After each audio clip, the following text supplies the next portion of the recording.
सो chemical kinetics के इस lecture number 3 में हम सीखेंगे concentration dependence of reaction rates के बारे में। In the previous lecture we have discussed about the various factors which affects the rate of chemical reaction। उसमें से मैंने आपको पहला फैक्टर पढ़ाया था concentration of the reactants। concentration of reactant किस तरीके से अफेक्ट करता है आज हम उसको डिटेल में सीखने वाले हैं। तो अपने इस वीडियो लेक्चर को स्टार्ट करते हैं। हमें पता है कि जब कभी भी हमारे पास कोई केमिकल रिएक्शन होती है, ठीक है, उसके अंदर रिएक्टेंट्स की कंसंट्रेशन डिक्रीज होती जाती है और प्रोडक्ट्स की कंसंट्रेशन हमारे पास इंक्रीज होती चली जाती है विद रिस्पेक्ट टू टाइम। तो हमने रेट ऑफ केमिकल रिएक्शन को प्रोडक्ट्स की टर्म्स में भी लिखा था और रिएक्टेंट्स की टर्म्स में भी लिखा था, जहाँ पे मैंने आपको बताया था कि नेगेटिव साइन क्या रिवील कर रहा है कि वहाँ पे कंसंट्रेशन ऑफ रिएक्टेंट हमारे पास डिक्रीज कर रही है, और पॉजिटिव साइन हमने प्रोडक्ट के आगे लगाया था जिससे हमें पता लगता है कि प्रोडक्ट की कंसंट्रेशन इंक्रीज हो रही है विद रिस्पेक्ट टू टाइम। तो कंसंट्रेशन किस तरीके से रिएक्टेंट की कंसंट्रेशन जो है वो अफेक्ट करती है हमारे पास रिएक्शन रेट्स को। एक जनरल रिएक्शन कंसिडर करते हैं हम लोग पहले। लेट अस सपोज मेरे पास एक रिएक्शन है A plus B give rise to C, ठीक है। अब हमारे पास सपोज करते हैं कि हमारे पास फर्स्टली मेरे पास एक चैम्बर है ये वाला जिसके अंदर हमारे पास ये रिएक्शन हो रही है। तो मैं एक चैम्बर कंसिडर करता हूँ। अब इस चैम्बर के अंदर मेरे पास A और B दोनों है, लेकिन यहाँ पे मेरे पास A की कंसंट्रेशन भी 20 मोल्स मैंने यूज कर रखे हैं और जो B है वो भी मैंने यहाँ पे 20 मोल्स यूज कर रखे हैं, ठीक है। अब मान लो अगर मैं इसकी कंसंट्रेशन इंक्रीज कर देता हूँ, अगर मैं इसकी कंसंट्रेशन इंक्रीज कर देता हूँ, A की कंसंट्रेशन में कर देता हूँ, हमारे पास हो जाती है मान लो 50 मोल्स, और जो B है वो भी हमारे पास कितने हो जाएंगे 50 मोल्स। ये मैं अपनी तरफ से रैंडम नंबर्स ले रहा हूँ सिर्फ to understand the things properly. पहले हमारे पास कंसंट्रेशन थी कम, किसकी, रिएक्टेंट्स की, है ना। रिएक्टेंट की कंसंट्रेशन हमारे पास थी कम। जितनी ज़्यादा कम कंसंट्रेशन होगी उतनी ज़्यादा इफेक्टिव कोलिजन्स कम होगी। ये मैंने प्रीवियस वीडियो लेक्चर में बताया था कि इफेक्टिव कोलिजन्स होना ही हमारे लिए क्या होता है, इंपॉर्टेंट होता है किसी भी रिएक्शन को होने के लिए, प्रोडक्ट में कन्वर्ट करने के लिए, है ना, अकॉर्डिंग टू कोलिजन थ्योरी अगर हम देखें तो। ऐसे ही अगर मैं कंसंट्रेशन अपने 20 मोल से बढ़ा के 50 मोल्स कर दूं तो 50 मोल्स पे हमारे पास क्या हो जाएगी, मोर कंसंट्रेटेड सोल्यूशन है। ये इसमें हमारे पास क्या है, मोर कंसंट्रेशन है, कॉन्सेंट्रेशन, ठीक है। इसमें हमारे पास क्या है, मोर कंसंट्रेशन, और मोर कंसंट्रेशन अगर है तो यहाँ पे जो इफेक्टिव कोलिजन्स होंगी, इफेक्टिव कोलिजन्स जो होंगी वो भी हमारे पास ज़्यादा होंगी। अगर ज़्यादा होंगी तो उससे हमारे पास जो रेट है वो भी हमारे पास इंक्रीज करेगा, ठीक है। तो इस पर्टिकुलर केस में जाने कि हमारे पास हम ये कंक्लूड कर सकते हैं कि जो कंसंट्रेशन है किसकी, कंसंट्रेशन ऑफ रिएक्टेंट्स, जो भी हमारे पास रिएक्टेंट्स की कंसंट्रेशन है वो हमारे पास डायरेक्टली प्रोपोर्शनल है रेट के, डायरेक्टली प्रोपोर्शनल है रेट के। तो ये जो कंसंट्रेशन ऑफ रिएक्टेंट्स और रेट ऑफ केमिकल रिएक्शन का ये जो रिलेशन है ये हम लोग कहाँ से समझते हैं, ये वाला जो रिलेशन है ये हम लोग अंडरस्टैंड करते हैं with the help of law of mass action. Law of mass action से हम लोग इसको अंडरस्टैंड करते हैं। अब क्या कहता है लॉ ऑफ मास एक्शन, आइए समझते हैं। लॉ ऑफ मास एक्शन बोलता है at particular given temperature, at given temperature the rate of chemical reaction, the rate of chemical reaction is directly proportional to the product of the molar concentrations of the reactants, ठीक है। तो क्या बोलता है ये, जैसे हमारे पास कोई भी एक वही वाली ऊपर वाली सेम ऊपर वाली रिएक्शन ही कंसिडर करते हैं कि जो rate of the chemical reaction है that is directly proportional to the product of the molar concentrations of the reactant. तो यहाँ पे रिएक्टेंट क्या थे, ए और बी, ए और बी का क्या है हमारे पास प्रोडक्ट है और ए और बी के मोलर कंसंट्रेशंस हम कंसिडर कर रहे हैं, है ना। तो ये बोलता है हमारे पास लॉ ऑफ मास एक्शन। तो अगर मैं इस प्रोपोर्शनैलिटी के साइन को हटाता हूं तो मैं यहाँ पे एक प्रोपोर्शनैलिटी कांस्टेंट को इंट्रोड्यूस करूंगा जिसका नाम है R is equals to small K A and B, ठीक है। अब इस स्मॉल के को हम लोग क्या बोलते हैं, ये हमारे पास है प्रोपोर्शनैलिटी कांस्टेंट,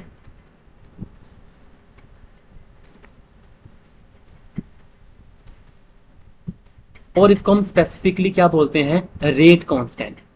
क्या बोलते हैं इसको हम लोग, आगे हम पूरे वीडियो लेक्चर्स में हम इसको रेट कांस्टेंट टर्म से प्रोनाउंस करेंगे रेट कांस्टेंट, या फिर हम इसको वेलोसिटी कांस्टेंट भी बोल सकते हैं।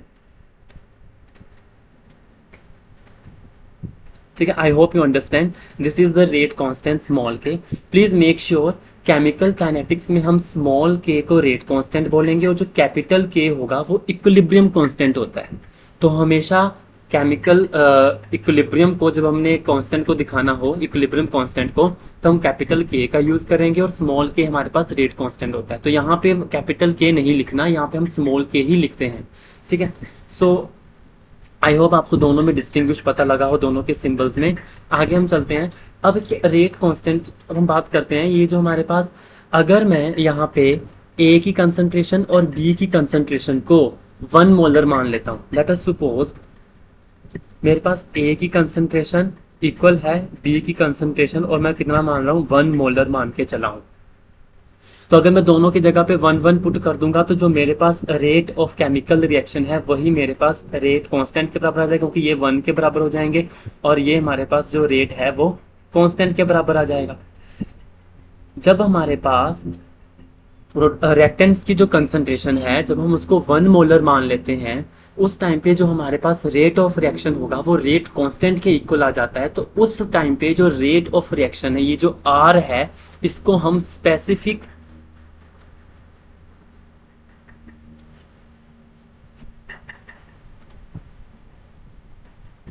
तब हम इसको स्पेसिफिक रिएक्शन रेट बोलते हैं। इसको हम स्पेसिफिक रिएक्शन रेट बोलते हैं। ये चीज़ आपको पता होनी चाहिए, इसको हम स्पेसिफिक रिएक्शन रेट का वर्ड यूज करते हैं। तो ये हमारे पास है रेट कांस्टेंट। ओके, इसका मतलब अगर हम ज़्यादा कंसंट्रेशन लेंगे, है ना, अगर हम जैसे 50 मोल्स अगर हम ले रहे हैं, ज़्यादा कंसंट्रेशन ले रहे हैं, तो उसमें रेट ऑफ रिएक्शन भी ज़्यादा है। अगर हमारे पास रेट ऑफ रिएक्शन ज्यादा होगा तो वो रेट कांस्टेंट भी उस रिएक्शन का ज्यादा होगा, क्योंकि वो डायरेक्टली ही तो रिलेटेड है। प्रोपोर्शनैलिटी भी तो डायरेक्टली ही रिलेट है किससे, रेट ऑफ रिएक्शन से। तो अगर किसी रिएक्शन का रेट ऑफ रिएक्शन ज्यादा है तो उसका रेट कांस्टेंट भी ज्यादा होगा। तो अगर आपको कभी भी क्वेश्चन में दिया जाए कि इसकी रेट कांस्टेंट की वैल्यू इतनी है और उसको कंपेयर कर लिया जाए किसी दूसरी रेट कांस्टेंट की वैल्यू से और पूछ लिया जाए किसका रेट ऑफ रिएक्शन ज्यादा होगा, जिसकी हाई रेट कांस्टेंट वैल्यू होगी उसका ही रेट ऑफ रिएक्शन हमारे पास क्या होता है, हमेशा ज्यादा होता है।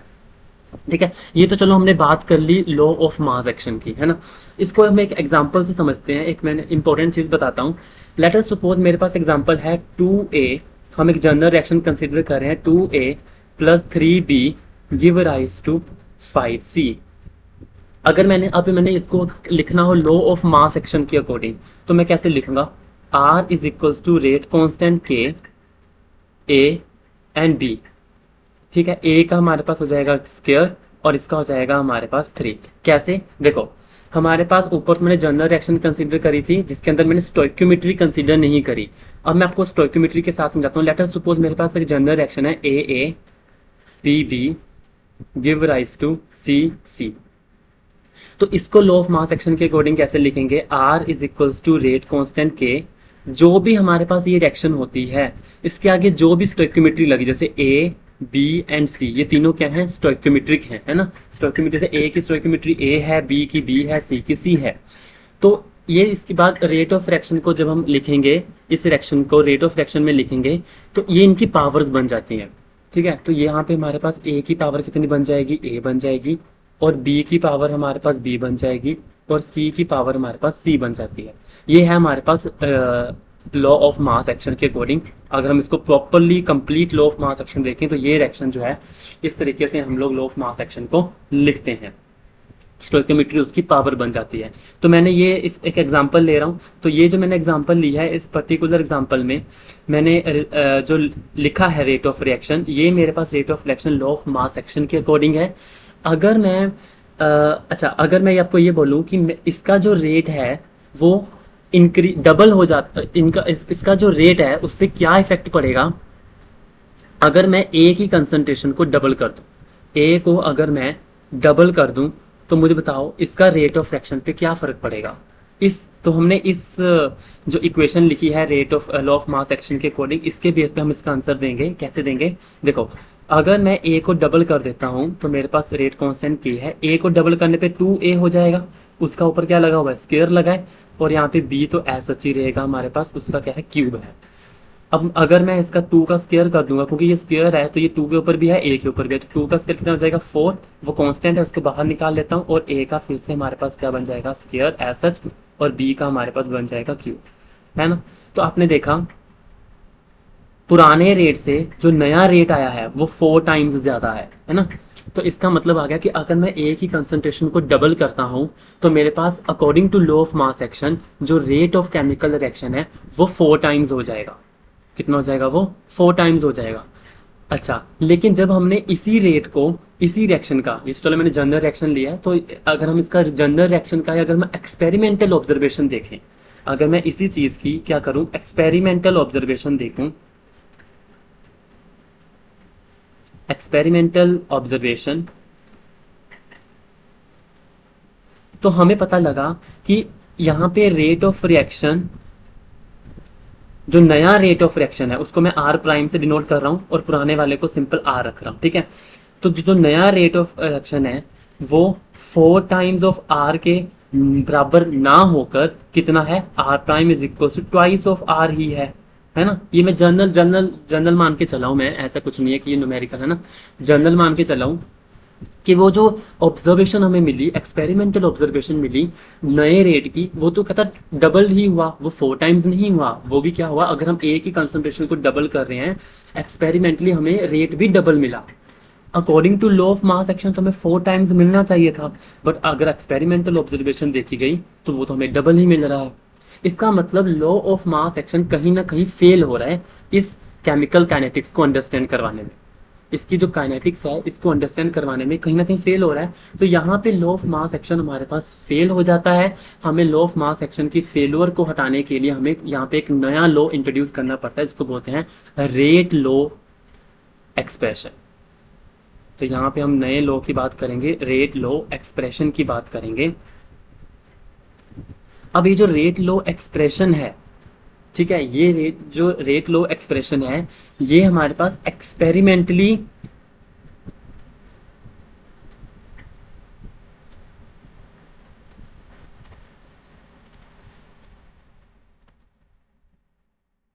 डिटर्मिन किया जाता है।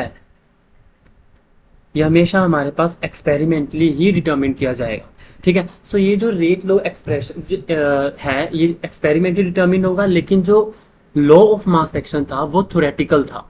Rate law expression experimentally determined है, जो लॉ ऑफ मास एक्शन है वो हमारे पास क्या है, थ्योरेटिकल है। वो जैसे हमें रिएक्शन गिवन है, जैसे वो बैलेंस्ड रिएक्शन गिवन है, हम उस बैलेंस्ड रिएक्शन के अकॉर्डिंग अपना लॉ ऑफ मास एक्शन लिख देते हैं। जो भी उसके आगे स्टोइकियोमेट्री होगी वो पावर्स में बन जाती है, ठीक है। और ये जो हमारे पास फिर उसके बाद हमने ऑब्जर्वेशन देखी जब एक्सपेरिमेंटली, तो हमने ऑब्जर्व करा कि वो जो लॉ ऑफ मास एक्शन है वो फेल हो गया और हमारे पास नया लॉ आया रेट लॉ एक्सप्रेशन, जो एक्सपेरिमेंटली डिटरमिन किया जाता है। लेकिन जो लॉ ऑफ मास एक्शन है वो इक्विलिब्रियम के केस में हमारे पास वैलिड है, लेकिन यहाँ पे काइनेटिक्स को अंडरस्टैंड करवाने में वैलिड नहीं रहा। आइए अब हम रेट लॉ एक्सप्रेशन को समझते हैं कि what is rate law expression, है ना। रेट लॉ एक्सप्रेशन,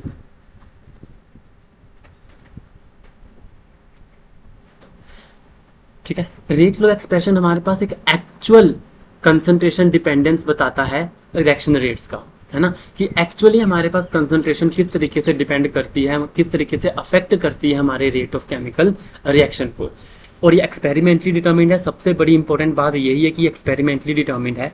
तो इसका मतलब अगर हम एक जनरल रिएक्शन कंसिडर करें, A B B give rise to C C, तो यहाँ पे जो अब हमने रेट लिखेंगे वो हम लिखेंगे रेट कांस्टेंट के ए बी, लेकिन ए बी की जो पावर है वो पी और क्यू हो जाएंगी। मतलब ये मैं कोई और ही पावर मान रहा हूँ इसको, पी और क्यू कोई और पावर है, ये स्टोइकियोमेट्री नहीं है, ठीक है। यानी कि ये एक्सपेरिमेंटली डिटर्मिन्ड है ना, यानी कि इसका मतलब यहाँ पे जो हमारे पास ये जो पावर्स हैं, अब ये ए और बी हो भी सकती हैं, नहीं भी हो सकती। ध्यान से समझना मेरी बात को।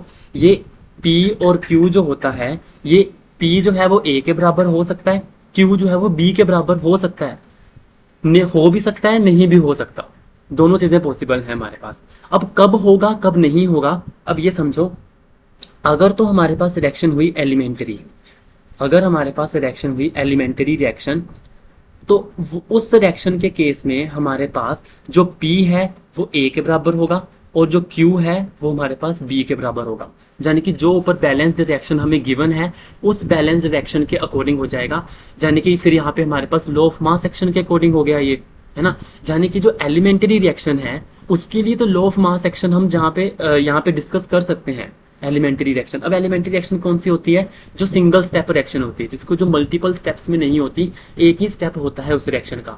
सिंगल स्टेप रिएक्शन को भी एलिमेंट्री रिएक्शंस बोलते हैं। तो उस टाइम पे जो हमारे पास ये जो P और Q है वो A और B रिस्पेक्टिवली इक्वल हो सकते हैं हमारे पास, ठीक है। और ये इक्वल नहीं भी हो सकते अगर हमारे पास रिएक्शन हुई कॉम्प्लेक्स रिएक्शन। कॉम्प्लेक्स रिएक्शन,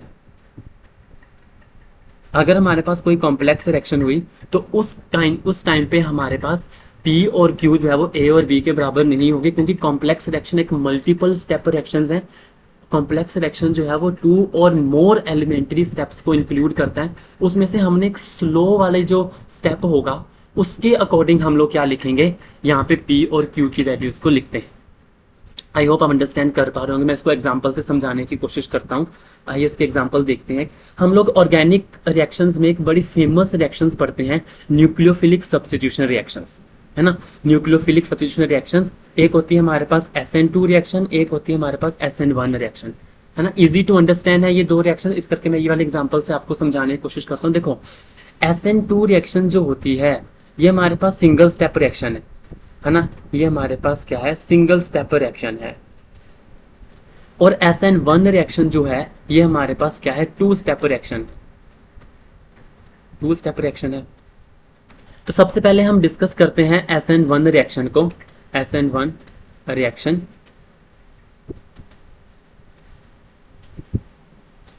अब SN1 रिएक्शन जो है वो हमारे पास एक 2 स्टेप रिएक्शन है। क्या है हमारे पास, ये 2 स्टेप रिएक्शन है हमारे पास। अच्छा, SN1 जो है अगर 2 स्टेप्स है तो इसमें एक इंटरमीडिएट फॉर्म होता है। कौन सा इंटरमीडिएट फॉर्म होता है, अगर आपको याद हो तो कार्बोकेटाइन इंटरमीडिएट फॉर्म होता है। तो मैं यहाँ पे एक रिएक्टेंट ले रहा हूँ। लेट अस से मेरे पास एक रिएक्टेंट है, इसके साथ मेरे पास CH3 लगे हैं।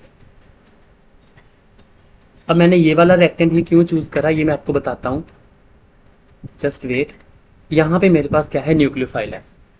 अब क्या होगा, न्यूक्लियोफाइल इसके ऊपर अटैक करेगा, लेकिन ये न्यूक्लियोफाइल अटैक करके हमारे पास प्रोडक्ट क्या देगा, यहाँ पे हमारे पास प्रोडक्ट बन जाएगा इस तरीके से, और साथ में बन जाएगा हमारे पास, ठीक है। अब इसका मैकेनिज्म कैसे होगा, अब इसका मैकेनिज्म समझ। ये तो मैंने ओवरऑल रिएक्शन लिख दी, है ना, ओवरऑल रिएक्शन लिख दी, लेकिन इसका जो मैकेनिज्म है वो कैसे होता है, मैकेनिज्म की बात करते हैं।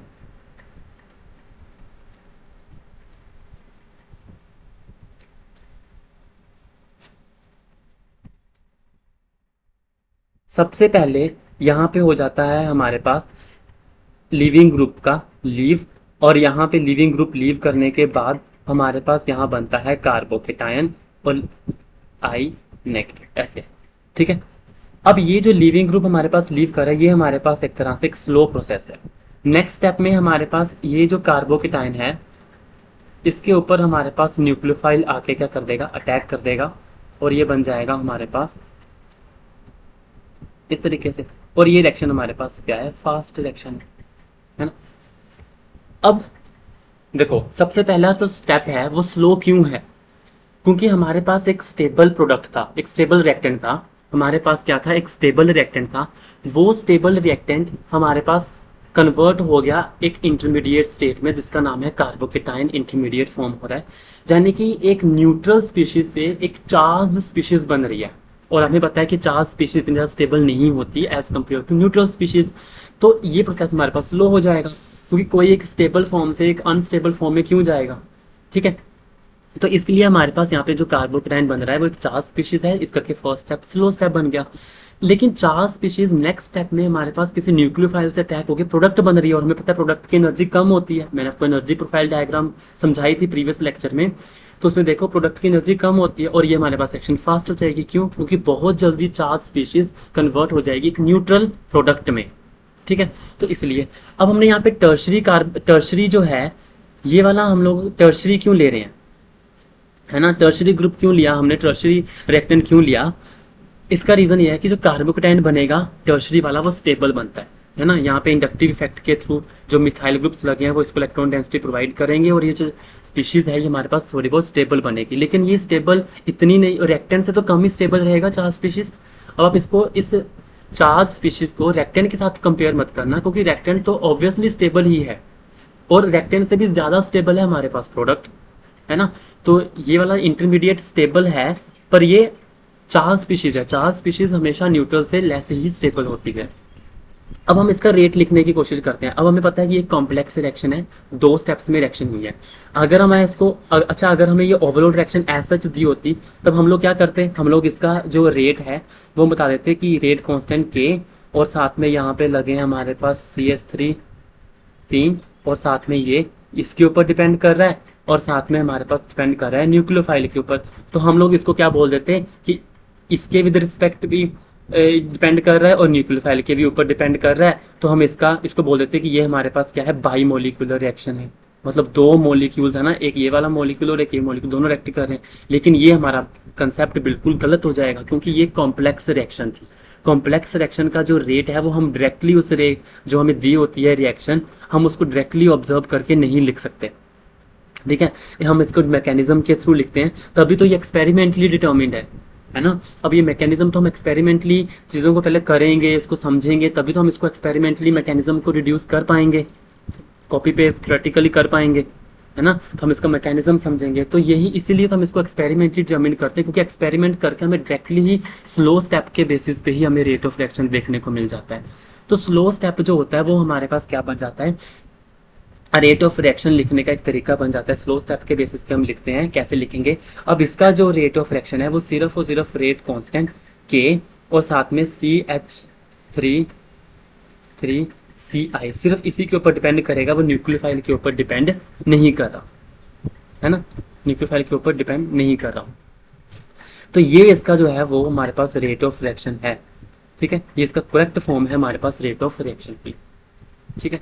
अब बात आती है स्लो स्टेप को ही हम रेट ऑफ रिएक्शन का क्यों बोल रहे हैं, फास्ट रिएक्शन को क्यों नहीं। देखो फास्ट रिएक्शन तो ऑलरेडी फास्ट है, वो तो ऑलरेडी उस स्टेप से वो बहुत ज्यादा तेजी से हो रही है, स्लो स्टेप पीछे रह रहा है। अब मान लो इतनी बड़ी रेस लग रही है, ठीक है, अब बहुत बड़ी रेस लग रही है हमारे पास, बहुत 5-6 बंदे भाग रहे हैं, तो उसके अंदर जो स्लो वाला पर्सन होगा हम उसके बेसिस पे ही देखेंगे ना सब कुछ। फास्ट वाला तो ठीक है, वो तो भाग ही गया हमारे पास, कोई चीज हमारे पास तो स्लो चीज हो रही है, हम उसके बेसिस पे ओवरऑल देखेंगे कि कितनी एवरेज स्पीड रही, ओवरऑल जो भागने की जो स्पीड रही सभी बच्चों का, अगर हम एवरेज निकालेंगे तो वो हमारे पास स्लो के ऊपर डिपेंड कर जाएगा।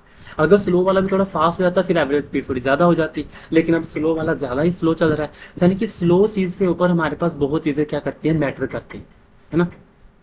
आप इसको ऐसे भी समझ सकते हैं एग्जाम्पल के थ्रू। और अगर हम इसका आगे चलते हैं, नेक्स्ट हम आगे चलते हैं, इसके बाद हमारे पास कौन सी रिएक्शन हुई, SN1 रिएक्शन हुई। अब ऐसे ही हमारे पास SN2 रिएक्शन होती है। कौन सी रिएक्शन है, एक SN2 रिएक्शन है। SN2 रिएक्शन हमारे पास एक सिंगल स्टेप रिएक्शन है, मतलब ये हमारे पास क्या है, सिंगल स्टेप रिएक्शन है। अब सिंगल स्टेप का मतलब है यहाँ पे मेरे पास हो जाएगा CH3 I which is the leaving group और न्यूक्लियोफाइल। अब इस पर्टिकुलर रिएक्शन में क्या होगा, जो न्यूक्लियोफाइल है वो हमारे बैक साइड से अटैक करता है, एक ट्रांजिशन स्टेट बनती है और I नेगेटिव लीव कर जाता है और हमारे पास डायरेक्टली क्या बन जाएगा, CH3 न्यूक्लियोफाइल और साथ में हमारे पास I नेगेटिव लीव कर जाएगा, ठीक है। यहाँ तक हमें समझ में आ गया।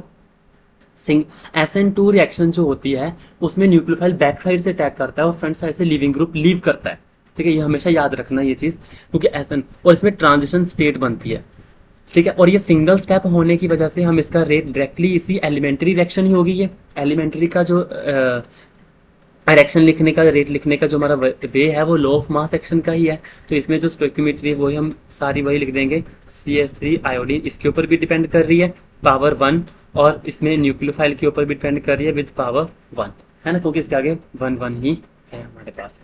तो ये हमारे पास तो रेट ऑफ रिएक्शन हमें देखा कि किस तरीके से कॉम्प्लेक्स रिएक्शन जो मल्टी स्टेप रिएक्शन होती है और एक सिंगल रिएक्शन होती है वो किस तरीके से हमारे पास वेरी करती है हमारे पास। अब हम जो जनरल हमने ऊपर माना था कि हमारे पास जो रेट है वो रेट कांस्टेंट के A की पावर P है और B की पावर हमारे पास क्या है, Q है। अब ये जो P और Q है ये एक्सपेरिमेंटली डिटरमिन किए जाते हैं, है ना, ये मैंने आपको बता दिया, एक्सप्लेन भी करते हैं, एग्जांपल के साथ भी एक्सप्लेनेशन हो गई। लेकिन ये जो P, अगर मैं P प्लस Q कर दूं तो ये क्या बनता है, इसको हम बोलते हैं ऑर्डर ऑफ द रिएक्शन। क्या बोलते हैं इसको, ऑर्डर ऑफ द रिएक्शन। ठीक है, तो ये हमारे पास क्या है, ऑर्डर ऑफ द रिएक्शन। तो ऑर्डर क्या होता है कि जो हमारे पास रेट लो एक्सप्रेशन में जो कंसंट्रेशन टर्म्स होती हैं उनकी जो पावर होती है उनका सम करना ही हमारे पास क्या होता है, ऑर्डर ऑफ द रिएक्शन। तो ऑर्डर ऑफ रिएक्शन क्या है, it is basically the sum of the powers of the concentration which is raised in the rate law expression, sum of the powers of the concentration terms which is raised in the rate law expression। जो rate law expression में जो concentration terms आई हैं उनकी जो power का सम होगा वो order of reaction हो जाएगा हमारे पास। ठीक है, तो इसको हम बोलते हैं ऑर्डर ऑफ रिएक्शन। अब ऑर्डर जो है वो हमारे पास जीरो ऑर्डर भी हो सकता है, ठीक है, रेट फर्स्ट ऑर्डर भी हो सकता है, ऐसे हमारे पास सेकंड ऑर्डर भी हो सकता है, up to so on, third order, fourth order, higher order तक हमारे पास रिएक्शंस जो है वो जाते हैं। बस ये बात याद रखना कि हम ऑर्डर जो है वो डिफाइन कैसे करते हैं, जो रेट लो एक्सप्रेशन में पावर्स का जो सम हो जाएगा P प्लस क्यू का वो ऑर्डर है, ना कि लॉ ऑफ मास एक्शन में। ठीक है, जीरो ऑर्डर, फर्स्ट ऑर्डर, ये हम आगे जाके डिस्कस करेंगे सारी ऑर्डर रिएक्शंस, पर अभी हम फिलहाल इतना ही हमारे पास ये ऑर्डर ऑफ रिएक्शन में कंसेप्ट था। ठीक है, अब हमने यहाँ तक चीज़ों को अंडरस्टैंड करा, ऑर्डर अंडरस्टैंड करा, सब कुछ अंडरस्टैंड करा। अब हम बात करते हैं रेट कांस्टेंट के बारे में। ये जो रेट कांस्टेंट K है, अब हम इसके ऊपर चर्चा करनी रह गई हमारी। तो आइए इस रेट कांस्टेंट को समझते हैं कि व्हाट इज रेट कांस्टेंट, होता क्या है हमारे पास, इसके यूनिट्स क्या होते हैं। पहले तो हम इसके यूनिट्स की बात कर लेते हैं simply. Units of rate constant K। अब K के यूनिट्स की बात करते हैं। देखो, हमें पता है कि जो R है वो is equals to K A raise to power P और B raise to power Q है। अगर मैं इन दोनों को 1 1 मान लूँ, इसको भी 1 मान लूँ और इसको भी 1 मान लूँ, तो रेट ऑफ रिएक्शन मेरे पास रेट कांस्टेंट के बराबर आ जाएगा। और यही जो रेट ऑफ रिएक्शन है इस टाइम पे, इसको मैंने बोला था क्या बोलते हैं, इसको स्पेसिफिक रिएक्शन रेट बोलते हैं।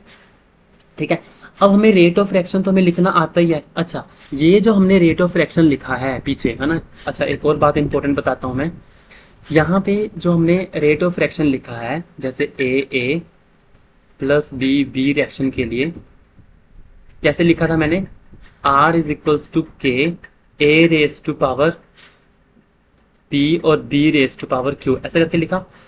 ये तो मैंने आपको बता दिया एक्सपेरिमेंटल कैसे लिखते हैं, है ना, एक्सपेरिमेंटली रेट को कैसे लिखते हैं। लेकिन हमने एक और रेट ऑफ रिएक्शन लिखने का तरीका सीखा था जो मैंने आपको फर्स्ट लेक्चर में बताया था, रेट ऑफ केमिकल रिएक्शन का। वो थ्योरेटिकल वे था, ये एक्सपेरिमेंटल वे है हमारे पास लिखने का। वो हमारे पास क्या था, थ्योरेटिकल वे था। और वो क्या था हमारे पास, कैसे लिखते थे हम लोग, रेट इज इक्वल टू, मैंने बताया था 1/A माइनस dA/dt, ऐसे करके मैंने लिखवाया था। That is equals to 1/B minus dB/dt, है ना, और that is also equals to 1/C dC/dt। हमने ये तरीका सीखा हुआ था। ठीक है, तो हम इनको इसके बराबर भी कंपेयर कर सकते हैं, क्योंकि थ्योरेटिकल जो रेट है ये थ्योरेटिकल है। ये जो लास्ट वाला हमने लिखा है ये हमारे पास क्या है, थ्योरेटिकल रेट है, और ये हमारे पास एक्सपेरिमेंटल है। दोनों को मैं क्या कर रहा हूँ, आपस में कंपेयर भी कर सकते हैं।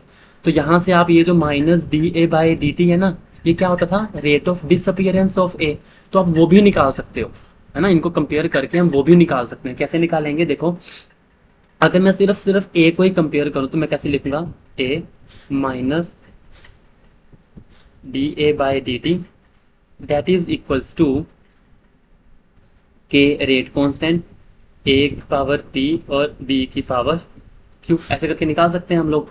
अगर मैं इन दोनों की कंसंट्रेशन 1 मान लूँ, ठीक है, 1 मान लेते हैं इन दोनों की कंसंट्रेशन, तो हमारे पास क्या हो जाएगा, तो बन जाएगा 1/A, और dA/dt क्या था, रेट ऑफ डिसअपियरेंस था हमारे पास, और that is equals to K, और ये हमारे पास रेट ऑफ डिसअपियरेंस किसके बराबर आ जाएगा, d/dt that is equals to KA।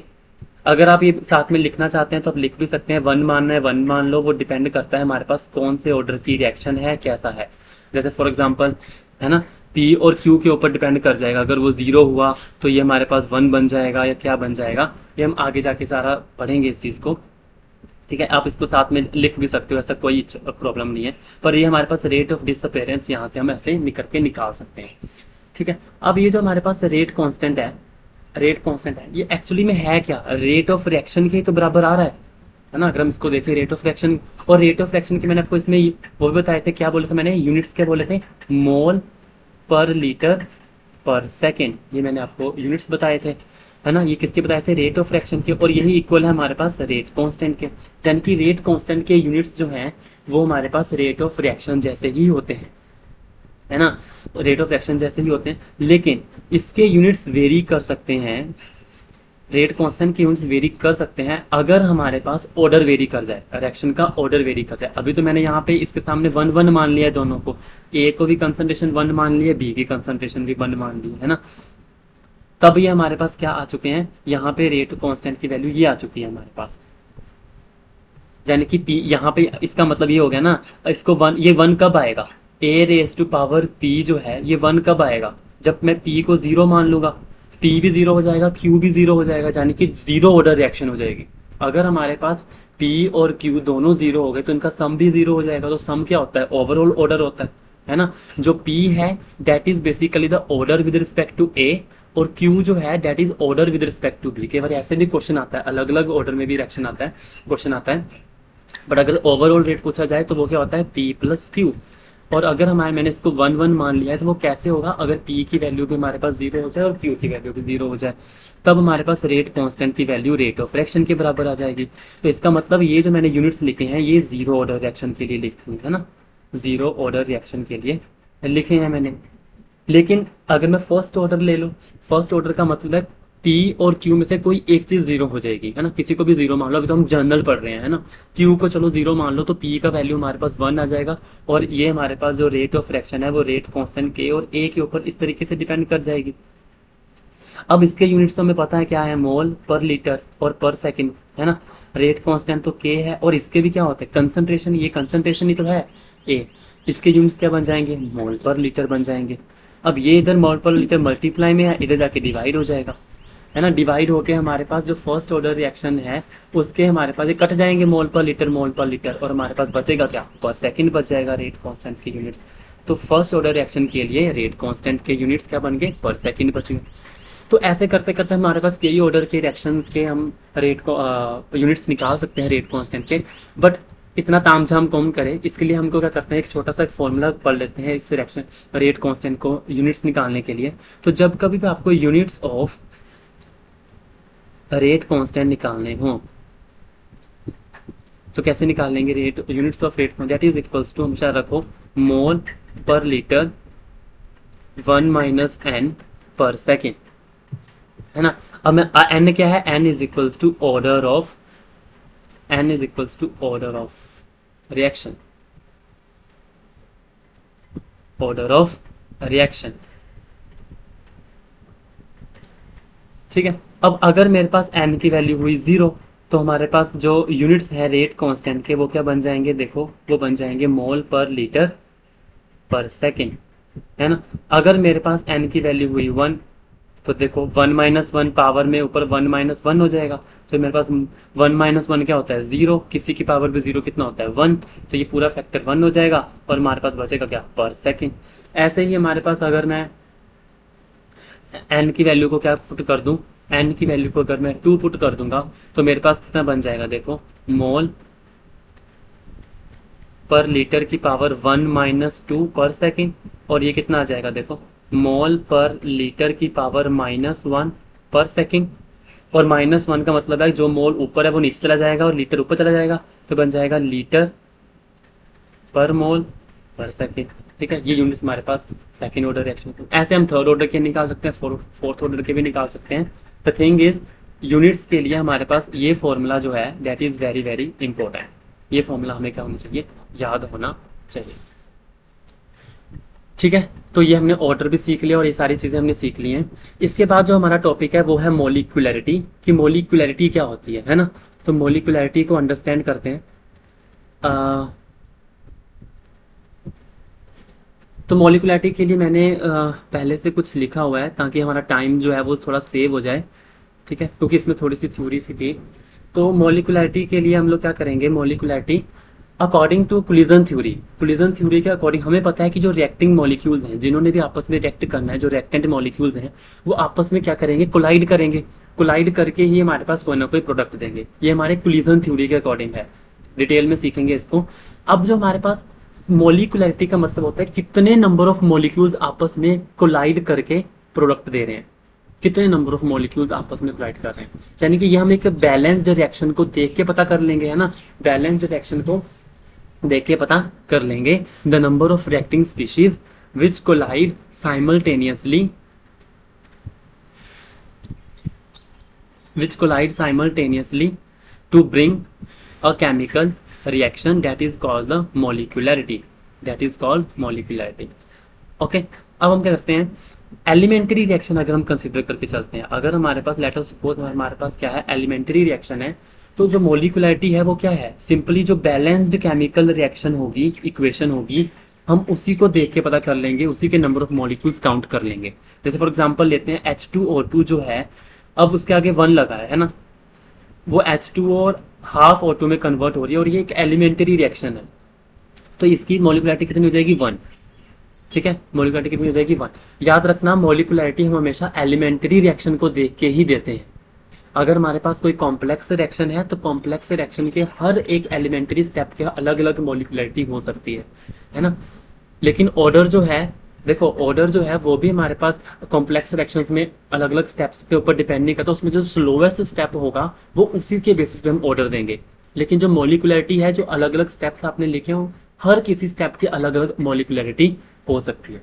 पर याद रखना कॉम्प्लेक्स रिएक्शंस में आप जो ओवरऑल कॉम्प्लेक्स रिएक्शन होगी उसको देख के हम मोलिकुलरिटी नहीं देंगे, उसके अंदर जो एलिमेंट्री स्टेप्स होंगे उनको देख के हम मोलिकुलरिटी बोलेंगे।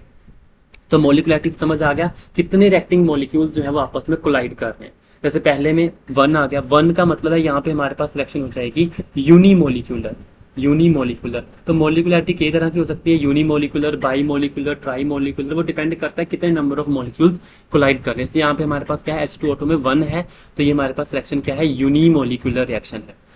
ऐसे ही हमारे पास जो है कि अनदर एग्जांपल 2HI रिएक्ट करके H2 और I2 बना रहा है, इसलिए मोलिकुलरिटी 2 है, क्योंकि एलिमेंट्री स्टेप के डायरेक्टली जो बैलेंस्ड केमिकल रिएक्शन है, रिएक्शन बैलेंस्ड होनी चाहिए, दैट इज वेरी इंपॉर्टेंट।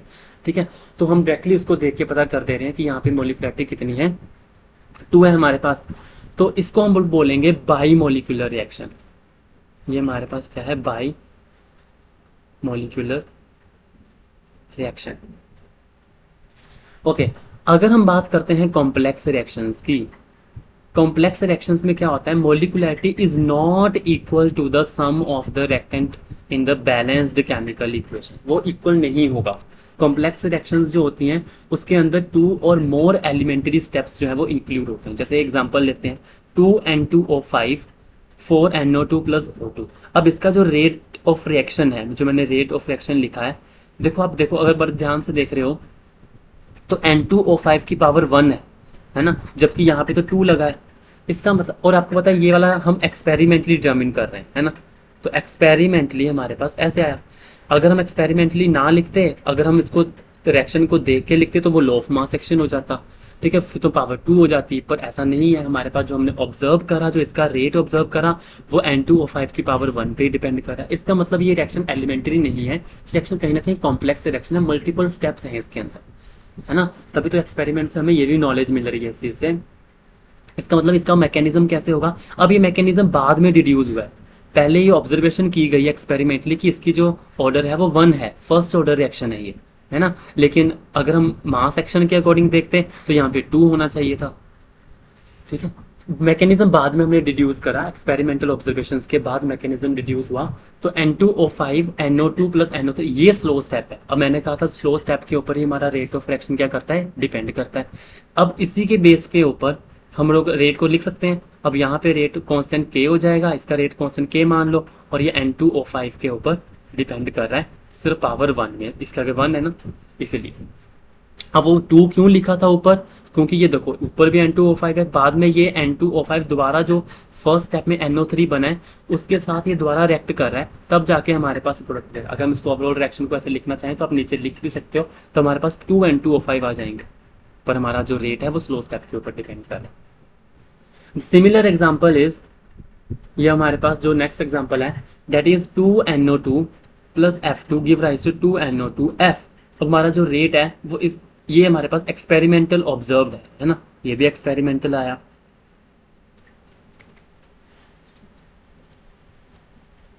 अब अगर ये एक्सपेरिमेंटल आया है हमारे पास, तो NO2 plus F2 give rise to NO2F plus F, ये स्लो स्टेप है। अब यानी कि रेट हमारा ये जो रेट आया वो इसके ऊपर डिपेंड कर गया है। देखो NO2F स्लो स्टेप के बेसिस पे हम लोग क्या देते हैं, आंसर देंगे। तो ये मोलिकुलरिटी का इतना ही कंसेप्ट था। अब हम डिफरेंस बताते हैं बिटवीन द मोलिकुलरिटी और ऑर्डर के बीच में डिफरेंस क्या है। ठीक है, अब डिफरेंस क्या है दोनों के बीच में, जो हमारे पास मोलिकुलरिटी है और ऑर्डर है, इनका डिफरेंस क्रिएट करते हैं तो पहले तो आपने वो डेफिनेशन ही दे देनी है कि मोलिकुलरिटी कितनी रिएक्टिंग मोलिक्यूल्स आपस में कोलाइड कर रहे हैं, वो मोलिकुलरिटी होती है। और ऑर्डर क्या होता है, ऑर्डर हमारे पास होता है जो सम ऑफ पावर्स ऑफ, जो हमारी कंसंट्रेशन टर्म्स जो आई हैं रेट लो एक्सप्रेशन में, उनके पावर्स का सम करना ही ऑर्डर होता है। अब मैंने बताया था कि मोलिकुलरिटी एक थ्योरेटिकल कंसेप्ट है। ये जो बैलेंस्ड केमिकल इक्वेशंस हैं आप उनको देख के पता कर सकते हो मोलिकुलरिटी कितनी है, और अगर नहीं तो जो भी हमारे पास ऑब्जर्व्ड हुआ है रेट लो एक्सप्रेशन, उनको हम मैकेनिज्म में कन्वर्ट करके इनका स्लोअर स्टेप के बेसिस पे हम मोलिकुलरिटी बता सकते हैं कि क्या है ना, इसकी मोलिकुलरिटी कितनी है। तो इसलिए हमारे पास अब ऑर्डर जो है वो एक्सपेरिमेंटली डिटरमिन किया जाता है।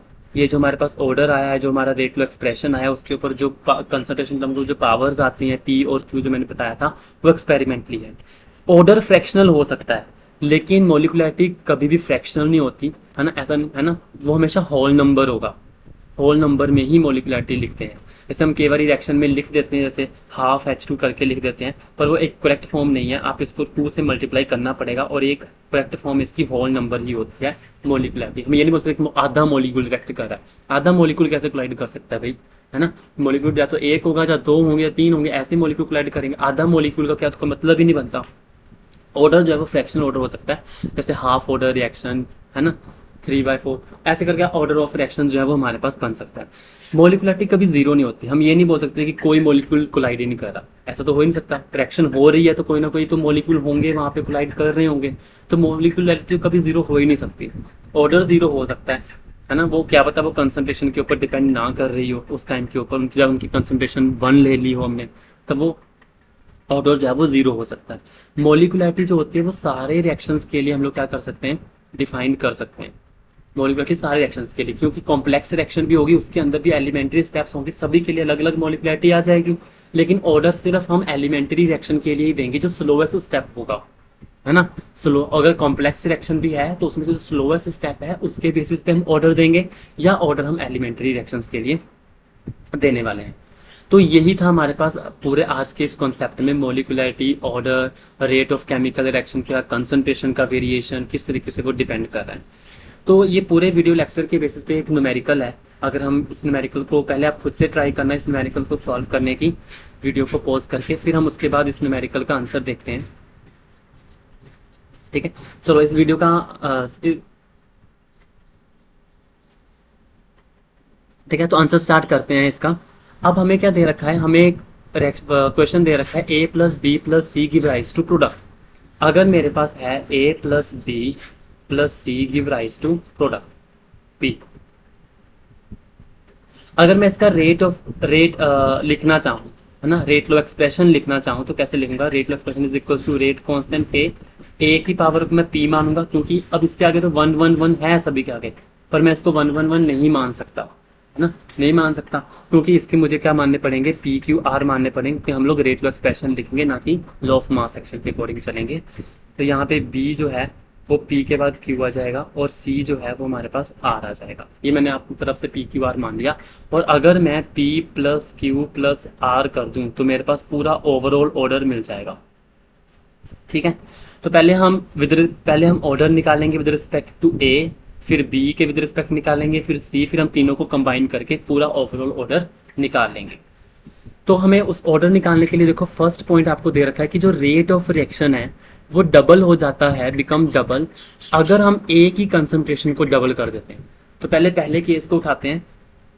तो पहले केस के अकॉर्डिंग जो नया रेट आएगा मैं उसको R प्राइम बोल देता हूँ, that is equal to rate. अब मैंने A की कंसंट्रेशन क्या कर दी है, डबल कर दी है। तो 2a बना दिया मैंने a की कंसंट्रेशन को, ऊपर p ही है हमारे पास, और b एज सच q और c के साथ क्या बन जाएगा, r बन जाएगा। ठीक है, यहाँ तक हो गया। अब हमारे पास इसने बोला रेट ऑफ रिएक्शन जो है वो डबल हो जाता है। मैंने ए की कंसंट्रेशन तो डबल कर दी, अब रेट ऑफ रिएक्शन जो नया आर प्राइम है वो क्या है, पुराने रेट से डबल है। समझना ध्यान से, वो पुराने रेट से डबल है, यानी कि यहाँ पे जो आर प्राइम होगा वो 2r होगा। पुराना रेट कितना है r, नया रेट मैंने आर प्राइम माना था, तो हमारे पास आर प्राइम से वो क्या है, डबल है पुराने रेट से।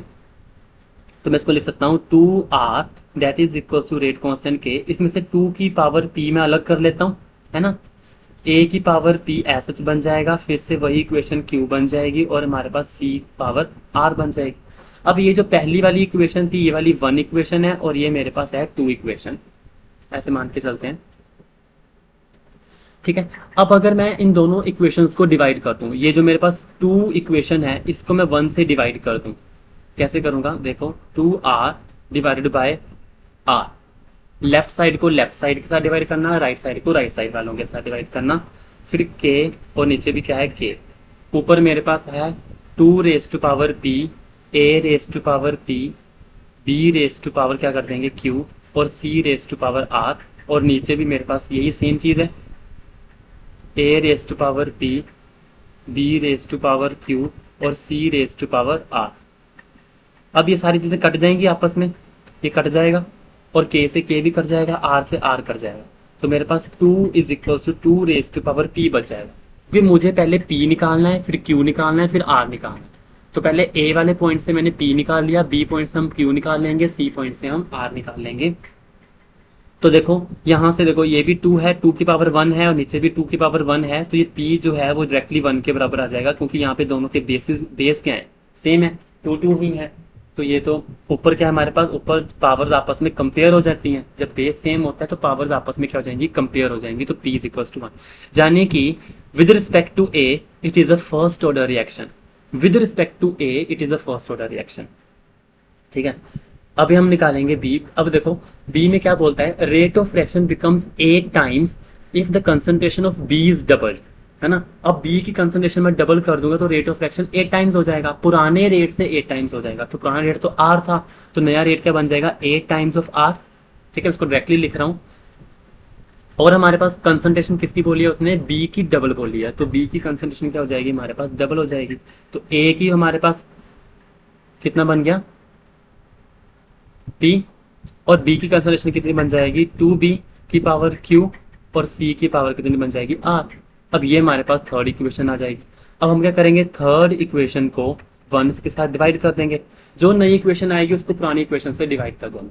ठीक है, तो ये बन जाएगा 8r divided by r which is equals to k, a raise to power p, 2 raise to power q, b raise to power q, c raise to power r divided by k, a raise to power p, b raise to power q, और c raise to power r। अब बाकी सारी चीजें हमारे पास ये cut जाएगा सारा कुछ, ठीक है, r से r कट जाएगा, तो 8 is equals to 2 raise to power q बच जाएगा। ठीक है, अब मैंने इसका बेस सेम करना है, तो बेस सेम करने के लिए मैं इसको ऐसे लिखता हूँ 2 की पावर 3, है ना, 2 की पावर 3 भी तो 8 ही होता है ना, 2 इंटू 2 इंटू 2, 2 टू ज़ा 4, 4 टू ज़ा 8, तो 8 बन गया, और 2 की पावर यहाँ पे क्या है q। अब बेस सेम हो गया तो q कितना आ जाएगा, मेरे पास आ जाएगा 3। ठीक है, यानी कि with respect to b it is a third order reaction, it is a third order reaction with respect to b। अब हमारा नेक्स्ट सी पॉइंट क्या था, rate of reaction becomes 1/4 times when c is half. अब c को half करना है, और rate of reaction जो है वो कितना हो जाएगा, 1/4, यानी कि रेट जो है नया रेट वो पुराने रेट से 1/4 है, that is equal to k a raise to power p रहेगा, b raise to power q रहेगा। अब बाकियों को हमने कुछ नहीं करना, अब c क्या हो जाता है, हाफ हो जाता है, तो c बन जाएगा हाफ ऑफ c की पावर r। ठीक है, तो अब हमने ये मेरे पास आ गई फोर्थ इक्वेशन। अब फोर्थ इक्वेशन को 1 इक्वेशन से डिवाइड कर दो, तो ये बन जाएगा 1/4 into r divided by r, that is equals to, ये कितना है k, a raise to power p, b raise to power q, 1/2c⁻r divide by, नीचे क्या बन जाएगा हमारे पास, a⁻p b⁻q और c⁻r। अच्छा, इसमें से मैं क्या करता हूँ, ये जो 1/2c⁻r लिखा है ना मैंने, इसको मैं थोड़ा सा अलग कर लेता हूँ ताकि फिर मेरे को काटने में आसानी हो जाएगी, एक स्टेप बच जाएगा मेरा। तो 1/2 r और c⁻r लिख सकता हूँ मैं ऐसे। अब ये सारी चीज़ें जो है वो मेरे पास कट जाएंगी, ये c से c कट जाएगा, p से b कट जाएगा, a से a कट जाएगा, यहाँ रेट कांस्टेंट था, रेट कांस्टेंट से रेट कांस्टेंट कट जाएगा, यहाँ पे r से r कट जाएगा। अब मेरे पास क्या बच जाएगा नीचे, 1/4 दैट इज इक्वल्स टू 1/2 अब इसको बेस को सेम करना है तो मैं इसको ऐसे लिख सकता हूँ 1/2 है ना, 4 ही बन जाएगा ये भी, और ये बन जाएगा 1/2 तो ये मेरे पास r कितना आ गया, 2 आ गया। अब यानी कि ये सेकंड ऑर्डर रिएक्शन है विद रिस्पेक्ट टू c। अब मैं क्या करूँगा, तीनों को आपस में क्या कर दूंगा, ऐड कर दूंगा। मुझे ओवरऑल ऑर्डर चाहिए, ओवरऑल ऑर्डर चाहिए, तो वो क्या बन जाएगा, p + q + r बन जाएगा। अब जो p है हमारे पास वो कितना आया था, देखो p हमारे पास आया था 1, q आया था 3 और ये आया 2। p आया मेरे पास 1, 3 और 2, 6। तो इसका जो ओवरऑल ऑर्डर है वो हमारे पास कितना आ जाएगा, 6। यानी कि इस पूरी रिएक्शन का जो रिएक्शन का ऑर्डर है वो कितना है, 6th ऑर्डर रिएक्शन है ये। सो आई होप आपको ये समझ आया होगा, ये न्यूमेरिकल समझ आया होगा, और आज का कुछ वीडियो लेक्चर में कुछ कंसेप्ट समझ में आए होंगे, कंसंट्रेशन और रेट ऑफ रिएक्शन कैसे रिलेट करता है वो टॉपिक समझ में आए होंगे। सो आज की वीडियो लेक्चर में बस इतना ही। नेक्स्ट वीडियो लेक्चर में हम इंटीग्रेटेड रेट एक्सप्रेशंस की तरफ चलेंगे, हर एक ऑर्डर ऑफ रिएक्शन को डिटेल में समझेंगे। So thank you everyone, happy learning.